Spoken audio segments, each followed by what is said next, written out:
Vendredi le 17 juin, bienvenue en prenant votre café. J'espère que vous allez bien. Hey, de quoi qu'on parle?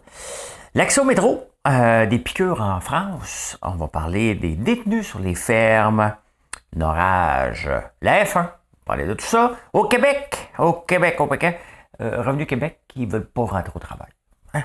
Bon, le Québec Inc. Techno. Je ne savais pas que ça existait. Avoir un DES. Êtes-vous tombé sur la tête une entreprise? Ah oui, ok, parfait. Insolite, j'ai 3 insolites, je pense que c'est intéressant. Les finances, bien entendu, la bourse qui dégringole, Revlon en faillite, on va parler de toutes sortes d'affaires. J'ai une toune, là. J'ai une toune. Mais pour tout de suite, vous savez ce que vous avez à faire. Vous faites ce que vous faites le mieux. Appuyez sur le bouton like. L'actualité vue par un entrepreneur.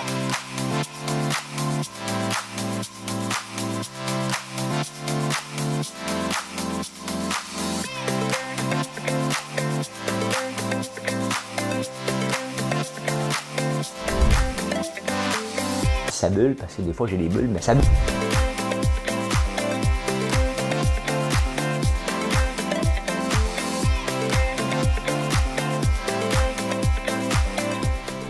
Essayer de faire un spectacle.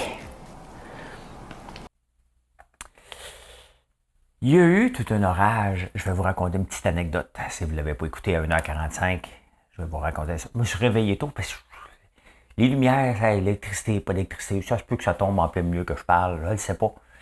Mais je vous parle de ça pour remplir le blanc pendant que j'arrive avec mes paroles de chanson. Êtes-vous prêts? Et il faut avoir trippé sur la musique des années 90 québécoise pour apprécier le moment que vous allez passer immédiatement, Madame Cahouette.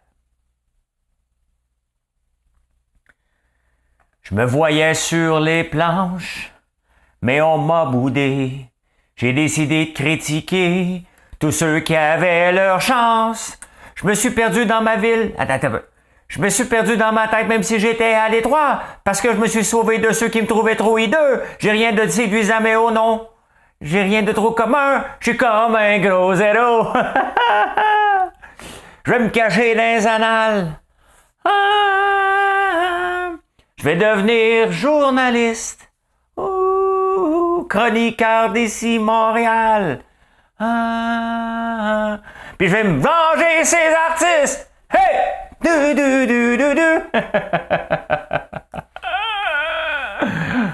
Ici Pierre Bruno. Hein? Ben, il n'est plus là, Pierre Bruno, il a pris sa retraite. Hein?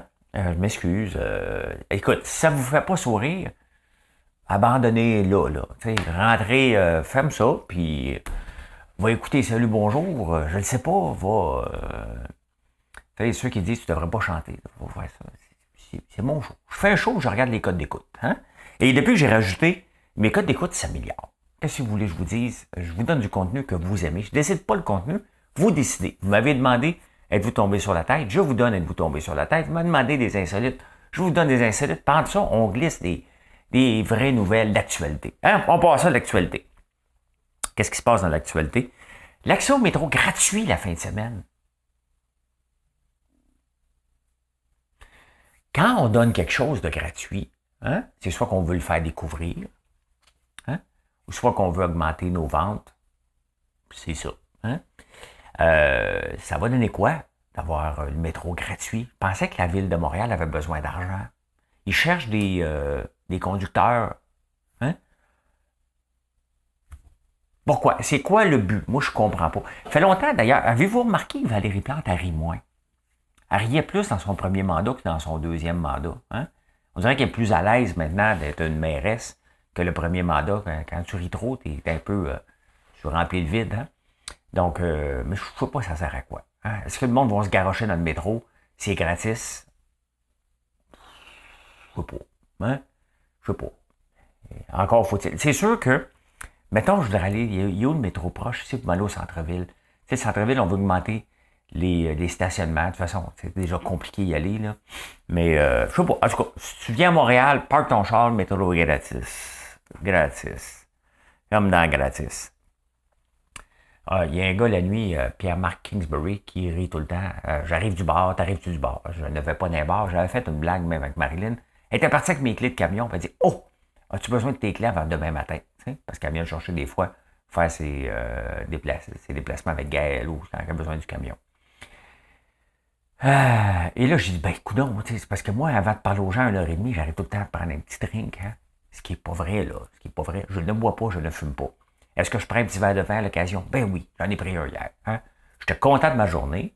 J'étais content, j'avais eu beaucoup de stress le matin. La journée s'est bien terminée. J'avais livré des choses parce que, comme n'importe quel entrepreneur, hein, je fais un peu d'anxiété, hein. Ça va-tu bien aller? OK, oui, ça va bien. OK, le message passe encore. Il y a toujours une crainte. Et des fois, tu dis, oh, OK, telle facture, telle facture, telle facture. OK, revenu, facture, comme n'importe qui. Puis à un moment donné, tout tombe en place. Parce que des fois, on a tendance à trop s'en faire comme entrepreneur. Hein? Fait que non, je ne vais pas d'un bar. Et, mais en France, depuis le début de l'année, 1098 piqûres. Il y a un grand fléau qui se passe. Les gens se font piquer dans les bars avec des seringues. Pendant le monde est rendu malade mental en tabarnouche, là. Hein? Piquer des gens avec des seringues.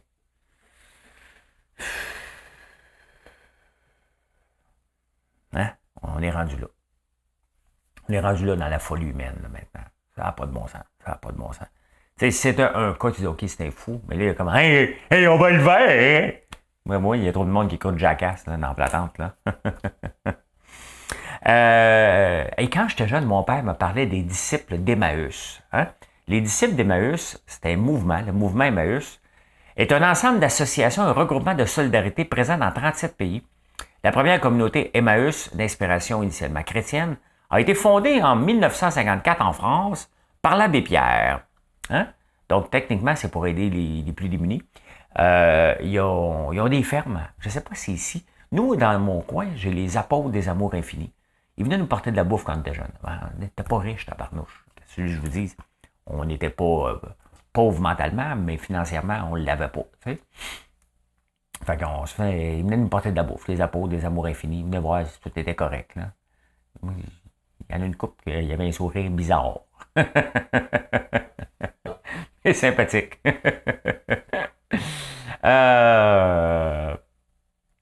Les mouvements Emmaüs, donc, ils ont des fermes en France. Et là, ils embauchent des ex-détenus. Et le monde a peur. Hein? On a toujours peur des ex-détenus. Moi, j'étais sur un comité. Le comité de la réinsertion sociale pour la réinsertion sociale des détenus. C'est pas tout à fait ça, mais il était tellement long que j'ai oublié le titre. Donc, c'est justement pour aider les gens à avoir une deuxième chance. Quel type de détenus qu'on va s'occuper du Québec, donc 2 ans moins un jour. C'est tellement con, 2 ans moins un jour. Tu sais. Fait que, ouais, il y a des détenus sur une ferme. Et demain, je vais vous parler, j'ai déjà sorti mes sujets pour demain. Il y a une autre histoire avec les détenus aux États-Unis. Donc, il y a des détenus sur une ferme. C'est une maudite bonne affaire. Il faut qu'ils travaillent. Hein? Il faut qu'ils reprennent à retravailler. Moi, si j'avais Vincent Lacroix sur une ferme, corde du bois, hein? Comment va la crypto? Corde du bois, mon Vincent, hein? Parce que Vincent Lacroix, lui aussi, il va chercher un job, là, ben, il est en liberté, hein? Hey, tu le ferais travailler en tabarnouche, hein? Hein, arrache-moi ça de la mauvaise herbe, Vincent. Combien de temps? 15 heures. T'exploites, hein? Tu voulu exploiter le monde. Donnez-moi Vincent Lacroix sur ma ferme à moi. Vous allez voir les disciples de François, ça va ressembler à quoi. J'ai rien pris, je suis juste de bonne humeur. Honnêtement, je me suis réveillé à 00h30, mais de bonne humeur. Qu'est-ce que je vous dis? Des fois, je me réveille la veille. Hein? Il y a eu un orage ici, mais un orage violent. On a manqué d'électricité à Outremont. Puis moi, j'ai une descente, pas une grosse descente, mais une petite descente. Puis il y a comme un grillage devant la porte de garage, comme toutes les portes de garage. Et mon fils revient de s'entraîner à Beauharnois. Puis là, ma fenêtre est ouverte parce que j'avais fait du steak pas allumé à la fan. Hein? On était dans la boucane. C'est ça qui est arrivé. Trop de boucane de steak. Et il me dit, papa, moi je dis, oh, il veut que j'ouvre la porte parce que je voyais bien qu'il y avait de l'eau. Mais il me dit, papa, ouvre pas la porte. Mais son papa, il a arrêté là. Papa. Il n'a pas comme, attention, papa, viens voir. C'est juste papa. Moi, un père dévoué, lâchant tout. Blonde, verre de vin, Gaël, abandonnant tout. Je vais descendre en course. Je pèse sur le piton de la barre. J'aurais dû le filmer, ça n'a pas de sens. Il y a à peu près un pied d'eau qui est rentré dans le garage. Ouf! Là, il y a une fan qui fonctionne là, pour toutes ces choses. C'est pas grave, là. C'est rendu un gym, donc c'est un tapis. Il n'y a rien de dommagé, d'endommagé. Mais il y a eu toute une vague d'eau. C'était juste bouché par les feuilles, là, mon affaire. Il n'y avait rien de dramatique. Fait que j'ai juste débouché et tout est correct. Mais une vague. Honnêtement, il aurait fallu que je la filme. Hein? Bon, la F1. La F1 a plus sa place. Là, cette année, des fois, on chiale contre l'argent qu'on donne. Là, on parle d'environnement. S'il y a quelque chose qu'on ne doit pas faire de lien, là, c'est la F1 puis l'environnement. Hein? Ça n'a jamais été rentable. Moi, j'ai jamais cru à ces histoires de... On a les retombées, puis les... Non, c'est pas tant que ça. Puis là, je pense qu'il y a un gros vibe inutilement. Puis je vais vous dire pourquoi. On dit, hey, les restaurants sont pleins, puis il y a des touristes. Ben oui, il y a un peu de touristes avec la F1, c'est bien évident, là. Hein? Mais il y a des parties d'annulés. Ça ment pas, là. Normalement, c'est la folie, là. J'ai faisais tout avant. Tout. Là, j'ai rien à savoir. Ça me tente pas. Je suis pas dans le mood, de toute façon. Je travaille énormément. Je suis en train de bâtir une belle entreprise, mais bâtir une belle entreprise demande énormément de temps, hein, de dévouement. Et c'est ce que je fais. Je ne suis pas tout seul, Marilyn aussi. On est brûlé des fois. Fait que sortir le soir, là, c'est comme ouf, hein? On peut se coucher? On aime mieux ça qu'aller sortir. Il y avait un party hier, il est annulé. Là, ce soir, c'est le Ritz. Le grand événement, 1000$ par billet. Moi, j'ai toujours été invité, j'aurais jamais payé 1000$, même dans le temps, encore moins aujourd'hui.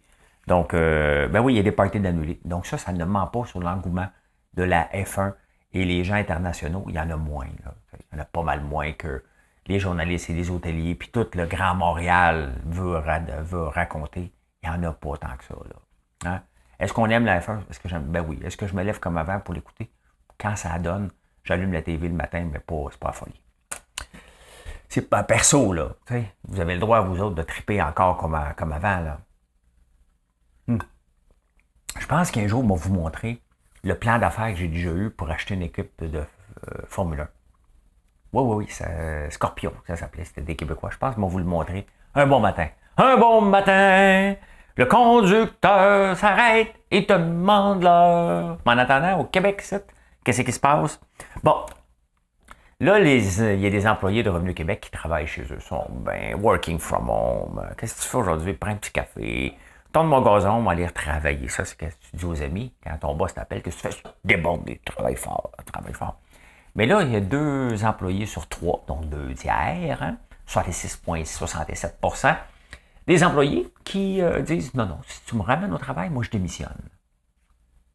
Ça, c'est comme quand tu congédies quelqu'un, puis là, après ça, lui, il part, puis là, il dit à tout le monde, « Ah, si l'entreprise va fermer, là, ça n'a pas de bon sens, tout le monde va partir de là. » T'sais? Vous avez déjà entendu ça, là. Hein? J'ai déjà entendu, moi aussi. T'sais. Moi-même, à un moment donné, je suis parti d'une place, je me disais, « Hey, ça va fermer. » Mais là, ça ne marche pas de même. Hein? Personne n'est indispensable. Fait que les employés de Revenu Canada, avec leur fonds de pension, hein, la retraite à 55 ans, vous pensez vraiment qu'on vous croit? Ça, c'est les syndicats qui inventent des histoires. T'sais, à un moment donné, tu ne peux pas inventer trop d'histoires. Ton histoire, il faut qu'elle soit pas trop grosse. T'sais, si tu veux qu'on te croie, je ne crois pas ça pantoute, là. Hein? Mais si, admettons là, que les employés de Revenu Québec, il y en avait dans mon coin, puis ils disaient, moi, je ne retourne pas travailler, ben, moi, t'embaucher. Hein? T'embaucher dans l'usine, tu sais, on va parler d'inflation tantôt, mais il y a une pénurie de main-d'œuvre. Donc, hein? On va t'embaucher. Mais je ne crois pas à ça. C'est des histoires de syndicats. Le Québec Inc. Techno. Hein?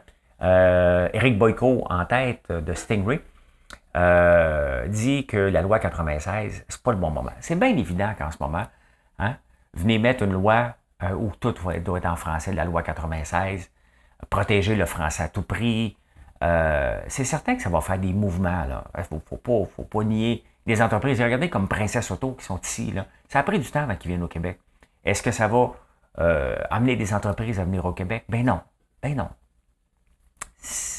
Faut pas. Mais si on veut se protéger à tout prix, ben écoute, on veut se protéger à tout prix, mais il y a un prix à payer. Et Éric Boyko a raison. c'est pas le bon moment. Tu sais, dans la vie, il y a des timings pour mettre des choses en place. Là, en ce moment, on vit une incertitude financière. Combien de temps qu'elle va durer? 1 an, 1 mois, 3 semaines? On le sait pas. Hein? On le sait pas. Donc, est-ce que c'est le moment en ce moment d'arriver avec une loi massue pour que Jolin Barrette puisse enfin dire j'ai enfin livré quelque chose? Parce qu'il livre pas grand-chose. Hein? Il prend des dossiers hyper complexes, mais finalement, ça fait prout, prout, prout. Fait que là, il veut le livrer, François Legault, il dit ah ouais, vas-y, mon Jolin, hein? Puis là, ben Jolin voit Bernard Drinville s'en vient, il a la chienne, fait qu'il veut livrer quelque chose. Pas le bon moment, ils ont raison. T'sais, chaque chose en son temps. Moi, je mettrais ça sur la glace, parce qu'on va revenir là-dessus. On va demander un rapport. Moi, j'aime ça quand on demande des rapports. On ne les écoute jamais. Hein? Il manque de profs. Fait que là, pour des profs au secondaire, ben, c'est des diplômes d'études secondaires. Normalement, ça te prend un bac, hein? Mais là, on est rendu avec des DES. On est rendu là au Québec. Hein? On est rendu là, mais les immigrants, on les veut pas. On les veut pas, sont pas reconnus leur diplôme. Mettons, tu as à choisir entre quelqu'un qui a un diplôme ici, secondaire, pour enseigner, versus, mettons, quelqu'un qui a 8 doctorats. Ben, c'est parce que des fois, quand je prenais le taxi, à écouter tous les chauffeurs de taxi, ils ont tous 8 doctorats. Là. Mettons, ils ont tous des doctorats. Pas tous, mais ils ont tous été médecins ou ingénieurs. Ce qui est possible. OK, ce qui est possible. Mais des fois, on beurre épais, puis c'est peut-être ça que le gouvernement a peur. C'est peut-être les diplômes viennent peut-être de certaines universités peu reconnues. Hein?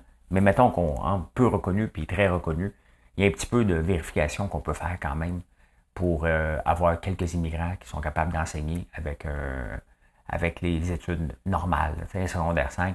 Fait que ça, là, on va vous le dire que c'est ça. Et boy, hein? Fait que ça, c'est ça qui est ça. Comment tu l'écris? Fax. C'est ça qui est ça. Fac. F-A-Q. OK, on va passer comme ça. C'est ça. Alors, on va dire OK, parfait. Mettons, c'est ça. S, apostrophe, E-S-T. Ça. On va y aller avec un C, là. On ne prendra pas de chance. On va prendre un C. C, c'est dit A. Ça, qui est, on va le mettre ensemble, hein, qui est, donc, Q-U-I-Q, qui est, K-I, accent aigu. Là, on est rendu avec un S. Fait que c'est ça qui est.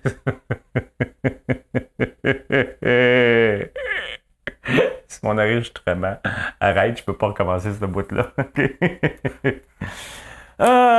Êtes-vous tombé sur la tête? Êtes-vous tombé sur la tête? Êtes-vous tombé sur la tête des entreprises? Tu sais, pour grandir mon entreprise et pour avoir continuer sa croissance, j'ai besoin d'avoir plusieurs produits. J'ai besoin d'avoir François Lambert, maintenant, c'est presque un mini conglomérat de petites entreprises, de petites divisions en dessous, qu'on est en train vraiment d'arranger. Donc, on va vraiment appeler ça la savonnerie François Lambert. Les bougies, c'est sérieux le mot, je ne suis pas trop sûr, mais on va travailler là-dessus. Les produits d'érable, donc, mais à la fin, c'est tout sur françoislambert.one. Mais juste pour séparer ça comme il faut, hein? Que chacune des divisions soit rentable et non pas une qui finance l'autre et tout ça. Donc, même les produits de chien, on va avoir une division là-dessus. Donc, on est rendu là. C'est une maudite bonne nouvelle dans la croissance de l'entreprise. À un moment donné, pour dire, regarde, il faut diviser ça un peu. Il n'y a pas de... T'es quoi, toi? Moi, je suis PDG des savonneries François Lambert. Non, il n'y a pas de titre. Hein? C'est juste pour s'arranger. Bien, si on est rendu avec plein de produits, c'est que moi, je parle avec vous autres et je m'arrange pour les produits. Steve Jobs disait ne pas demander aux clients ce qu'ils veulent et leur donner. Par le temps que vous leur donnez, il est trop tard. Hein? C'est pour ça que je ne crois pas aux études de marché. Hein? Tu demandes aux clients qu'est-ce que tu veux? Ils vont dire moi, je veux ça. OK, parfait, on va le faire. Pendant ce temps-là, il est trop tard. Moi, je m'adapte. Je vous regarde, je vous lis, je dis OK, on s'en va là. Hein? Ça marche, on y va plus fort. Hein? Donc, regardez le biscuit à chien. Vous m'avez parlé, ça serait le fun de faire du biscuit à chien aussi. Il faudrait... Bon, je n'ai pas fait une étude de marché. Il y en a déjà des tonnes de biscuits à chien. Ce qu'on fait comme particularité, ben, on met la terre en évidence avec les citrouilles et le sirop d'érable. Donc, ben, on pousse là-dedans et ça fonctionne. Hein? Donc, voilà. Maintenant, il y a des entreprises qui se surpassent. Hein? Clairol. Clairol, je vous montre ça. Je vous montre ça. Clairol, en 1979, ont décidé de s'en un shampoing qui s'appelle Touch of Yogo. Le yogourt, c'est bon, on va mettre du yogourt. Ouais, ouais. Le problème, c'est qu'ils ne l'ont pas gardé longtemps. On voit que c'est des grandes entreprises. Hein? Le monde, il était mélangé. Mettez ça dans le frigidaire ou mettez ça dans la douche. Hein? Et le monde le mangeait. C'était un shampoing à base de yogourt. Ça n'a pas marché. Hein? C'était une bonne idée. Ils pensaient que c'était ça que les Américains voulaient. Hein? Parce qu'il y avait une vague vers le yogourt, la crème Bodwig dans Caillette, tu sais. Donc, mais oui, mais là, le problème, c'est que les gens mangeaient le shampoing. Bon, écoute, les États-Unis pensent des fois que la Terre est plate, là. 5% des Américains, c'est sûr que tu leur mets pas un shampoing qui est marqué yogourt dessus, là. Hein?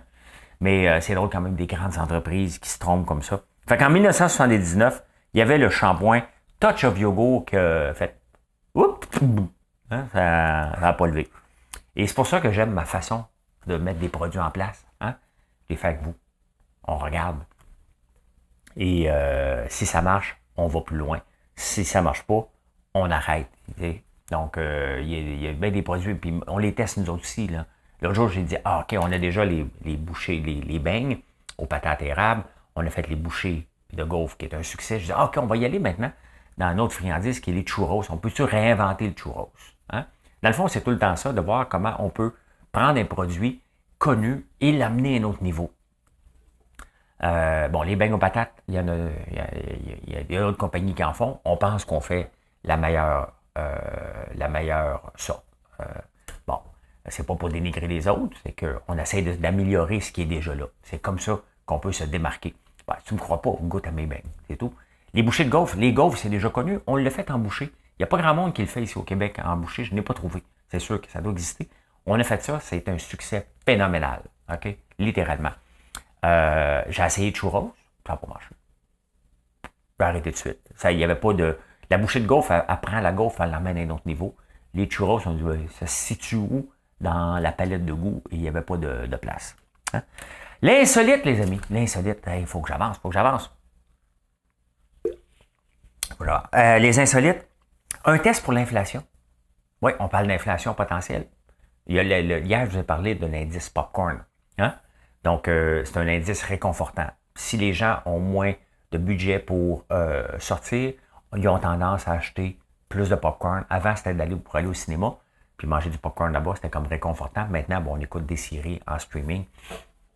Mais il faut manger du popcorn. Donc, plus les ventes de popcorn sont en hausse, comme en COVID, hein, c'est un des ingrédients les plus vendus. Je le sais, je suis là-dedans. Là, aujourd'hui, je vous parle d'un autre indice pour le test de l'inflation. C'est la crème pour bébé. Tu sais, quand les bébés ont des raches, là, je pense que c'est du zinc. Dans les temps d'inflation, la crème pour bébé augmente de 2,8% les ventes. Et en même temps, les couches diminuent, les ventes de couches diminuent de 9%. Reste dans ta marde. On mettra de la crème tantôt. Hein? Arrête de pleurer. Ou dit bébé lala. Hein? Ouais, ben c'est ça. Ça, c'est un test. Hein? Donc, on n'est pas rendu là encore. Hey, le Canada, hein? On est troisième. Hey, quand est-ce que hier, j'ai encanté avec Marilyn? Oh my God. J'ai joué à l'encanteur. Ah, bon, on va vous en parler tantôt. C'était vraiment trop drôle. Je me souviens pas quelle est... Elle me disait n'importe quoi, je partais à l'encan. Je sais pas. Le Canada, on est troisième au monde. Pourquoi? La consommation de fromage. Hein? On consomme 15 kilos de fromage par année ici, au Canada. Au Canada! Hein? Le troisième meilleur pays au monde! Le deuxième, c'est les États-Unis avec 17,5 kilos. Et les premiers, comment on peut être surpris? Un petit camembert en dessous du bras, mon petit français? Ben, c'est les Européens. Ça, c'est dans la petite vie, celui qui jouait le français, M. Brière. J'oublie son nom, Benoît Brière. Donc, voilà, hein, c'est les Français qui consomment le plus de le fromage. Hey, il y a des lois des fois là, qui sont désuètes, hein, mais qui existent encore. Vous savez qu'au Québec, on n'a pas le droit de faire courir un cheval, de faire galoper un cheval devant une église. Hein? Vous ne savez pas? C'est toi pour voir la police. Hein? Monsieur Lambert, oui. Pas de cheval courait? Oui. T'es devant une église, ticket. Techniquement, il y a le droit. Écoutez, à Chicago, hein, des histoires de pêche. Vous avez aimé ça? C'est le fun des histoires de pêche, surtout quand on trouve quelque chose. Mais là, c'est pas tous les jours qu'on peut trouver. C'était le summum. J'ai parti avec le plus grosse histoire de pêche dans le ventre. À Chicago, tu peux pêcher. Tu peux pêcher les lacs Erie, je pense, à Chicago, qui est là. Tu peux pêcher, tu as le droit. Sauf, pas en pyjama. Et la loi interdit que tu ailles pêcher en pyjama à Chicago. Fait que quand tu vas être dans la ville des vents, si tu dis à l'hôtel en pyjama, tu dis, t'emmènes ton pyjama à l'hôtel. Tu sais. Fait que là, tu dis, ben moi j'en ai un pyjama Hugh Hefner. Hein? Mettons que je dis, hey, on va aller pêcher. Pas rien à vendre.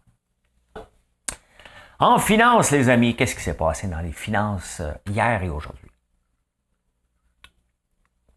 Le vent dans tes cheveux blonds, la couleur. Ça va bien à date? Ça va bien, oui. Vous aimez ça? Hein, les nouvelles sont différentes. On rit un peu, parce qu'on peut rire. Vous m'écoutez en podcast? Merci, c'est apprécié. Regardez ce qui se passe dans les commodités. Le pétrole reste normal. Le charbon remonte. Tiens. Je sais pas pourquoi. Le bois monte normalement. Le bois, il s'est restabilisé un petit peu. Il a pris le maudit débarque. Hein. On a découvert, moi je l'ai découvert, donc j'ai dit on, parce que si vous le saviez, vous me l'aurez dit. Hein, sinon, que le prix du bois est intimement relié au taux d'intérêt. Les taux d'intérêt sont bas, le bois monte, le taux d'intérêt augmente, le prix du bois diminue. Pourquoi? Techniquement, il va y avoir moins de construction. Hier, la bourse a planté de 4-5%. Et ce que la bourse est en train de dire, c'est que la Réserve fédérale américaine sont trop sévères. Hein? Avec l'approche des taux d'intérêt. C'est que le problème d'augmenter les taux d'intérêt est une approche arriérée un peu. Hein? C'est que tu réagis à un événement connu. Au lieu d'être proactif, tu attends que l'événement arrive et tu réagis. Ah, l'inflation est haute? OK, parfait. On va augmenter les taux d'intérêt. Est-ce qu'on veut une inflation à 10%? Non. Mais des fois, il faut laisser le temps au marché. Au lieu de toujours être interventionniste, il faut laisser le temps au marché de se stabiliser. C'est bien évident qu'on ne peut pas continuer avec un taux d'inflation comme ça. Il n'y a pas un problème économique, là. Il y a un problème de pénurie, un problème de réorganisation de toute la chaîne mondiale avec ce qui se passe en Ukraine, avec la zéro COVID en Chine. Regardez, le Japon a décidé de ne pas monter ses taux d'intérêt, eux autres. Donc, le yen, bien entendu, la monnaie là-bas, diminue parce qu'il y a moins de demandes pour ça. Donc, les bourses ont réagi fortement. Est-ce que c'est catastrophique pour les bourses? Est-ce que c'est le fun? La réponse est non. Qui aime la bourse descendre? $1 better than two. Ça arrête là. Hein? Ça arrête là. Fait qu'il n'y a personne qui aime la bourse descendre. Maintenant, est-ce que c'est catastrophique? Hein? Regardez quand même sur 5 ans la bourse. Ça, c'est le Dow Jones.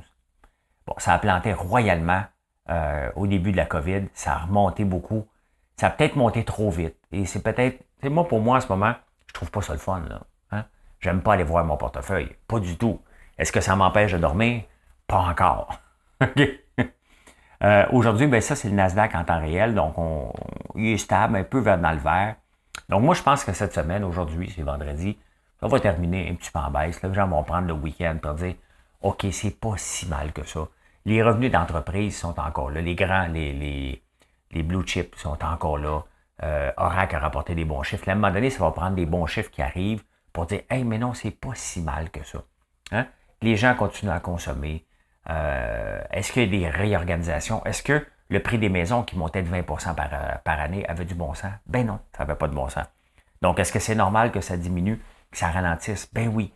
C'est certain que les gens qui étaient à côté, puis les banques qui avaient prêté à à des gens qui étaient à côté. Peut-être ces gens-là vont dire, ben, je vais peut-être vendre ma maison, il va en avoir un peu, mais on n'est pas rendu à la folie, puis on ne s'en va pas vers des taux d'intérêt de 20 Il faut revenir à la réalité. Là. L'économie va bien. Hein? L'économie, d'ailleurs, s'il y a des pertes d'emplois, parce que c'est ça une récession, hein? Des entreprises qui ferment. Ils ferment pourquoi? Est-ce que le marché descend ou il n'était pas assez efficace? Hein? Le marché s'occupe beaucoup aussi d'enlever l'inefficacité des entreprises ou d'éliminer les entreprises qui ont exagéré sur l'effet de levier. Et c'est pour ça que j'ai la chienne, que j'aime pas l'effet de levier, que je l'utilise presque pas. Le seul moment que j'ai utilisé l'effet de levier, c'est quand je suis allé mouiller les pieds, le pipibus en crypto. Hein? Et j'ai été brûlé, j'ai fait comme, ben voilà pourquoi je ne le fais pas l'effet de levier. Donc, est-ce que ça va mal aller? Prenons notre gaz égal. Si vous n'avez pas de raison de vendre, et d'ailleurs, hein, la plupart des récessions qu'on a eues, des petits soubresauts économiques qu'on a eu à la bourse, hein, ça a toujours été, il n'y a jamais de trace permanente. 5 ans après, là, on rit de ça. On peut aller voir Hall 2008. Ça, c'est-tu en 2008? Bon, on ne l'a pas ici. Là. Ça commence en 2016. Mais oh, je reconnais un graphique que je ne vous montre pas. Pas grave. Donc, la morale de ce qui se passe en ce moment en bourse, la bourse a dit aux gens, t'es trop sévère. On n'a pas besoin d'aller là. Okay? Deuxièmement, il n'y aura pas de trace permanente. Est-ce que les entreprises vont être éliminées? Comme d'habitude, oui. C'est ça le capitalisme. C'est le choix qu'on fait de vivre là-dedans. Donc, voilà. Hey, il y a une plainte de 258 milliards contre Elon Musk, SpaceX, Twitter, tout ce que Elon Musk touche, parce qu'il y a un investisseur qui s'appelle Kenneth Jones, je pense, a dit que Musk et toutes ses compagnies ont fait du pumping de vente pyramidale pour mousser le Dogecoin. Et donc, il poursuit pour 258 milliards. Ça ira pas loin, là. Mais quand même, 258 milliards, il exagère un petit peu. Peut-être que lui, il voulait être milliardaire, pas à peu près. Il m'a acheté une coupe de Dogecoin, puis moi, espérer être milliardaire. Ça risque de pas tomber, mais ça fait des nouvelles. Hein? Ce qui fait les nouvelles aujourd'hui, c'est la faillite de Revlon. C'est pas la disparition de Revlon. Hein? Là, ils se sont mis sur le Chapter 11, donc ils vont se mettre sur la protection des créanciers, ils vont se réorganiser. Il est endetté à côté dans le tapis. Revlon, quand même, était représenté ici par qui? Marie-Pierre Morin. Hein? Donc, et pourtant, les grands groupes français de maquillage et tout ça vont super bien. Mais l'endettement, on le voit comment ça peut être dangereux. Hein? Dès que tu as un petit ralentissement, si tu es endetté, si tu n'as pas de dette et tu as un ralentissement, ben, tu ralentis tes activités, puis tu peux faire autant d'argent. En 2008, lorsqu'il y a eu la mini-récession qui n'a pas duré longtemps, ben c'est cette année-là qu'on a fait le plus d'argent chez Adelka. Pourquoi? Parce qu'on n'a pas investi. Hein? On n'a pas embauché de nouvelles personnes, donc on a eu plus de profit cette année-là que les autres années, parce qu'on n'était pas endetté, tout simplement. Donc, l'endettement, tenez-vous loin de ça. Des fois, à faire l'effet de levier, ça peut péter comme un château de cartes sérieux. Hein? Voilà comment on a vu ce vendredi 17 juin. Là, je me prends pour Pierre Bruno qui a pris sa retraite. J'ai écouté son petite allocution. C'est touchant. Hein? Ben voilà, c'est comme ça que j'ai vu l'actualité ce vendredi 17 juin. J'espère que vous avez apprécié. Moi, je me suis amusé. Je suis en forme aujourd'hui. Je vais avoir une belle journée. On lance un nouveau produit aujourd'hui. On lance finalement la barre de chocolat au lait à la gaufre. C'est malade, malade. Vous allez capoter là-dessus. C'est un gros hit par mes employés. C'est un hit parmi une entreprise aux États-Unis. Et c'est comme ça qu'on doit s'inspirer. On l'a fait au chocolat noir. Là, on le fait au chocolat au lait. Donc, on lance ça aujourd'hui. Je suis excité. En fin de semaine, on va être à la boutique toute la fin de semaine. On va vous donner des beignes pour ceux qui sont en retard pour la fête des pères. Même si tu n'as pas de père, viens en profiter. Fais un achat. Donc, on est là en fin de semaine. Viens voir le chat de tournesol. Bon, je fais un peu d'overkill, d'oversell parce que il est juste un pouce de sortie, le tournesol. C'est bien ça, un pouce. Ceux qui le voient pouce, j'exagère un peu. Mais venez faire un tour. On est là, puis on va vous jaser, puis on va parler de projets. Si vous venez me jaser, vous voulez me jaser, des fois, vous avez le goût de prendre un café, puis à faire un détour. Ça se peut que je n'ai pas le temps, c'est dépendamment qu'il y a du monde. Mais je suis là pour là. La fin de semaine, moi, je travaille à la boutique, rencontrer le monde. C'est comme ça qu'on a grandi une entreprise, en parlant avec les gens. Hey, bonne journée. Merci de nous choisir chez françoislambert.one. Venez faire un tour, venez voir tout ce qu'on fait. C'est vraiment le fun ce qu'on fait et j'apprécie que vous faites partie de ma vie.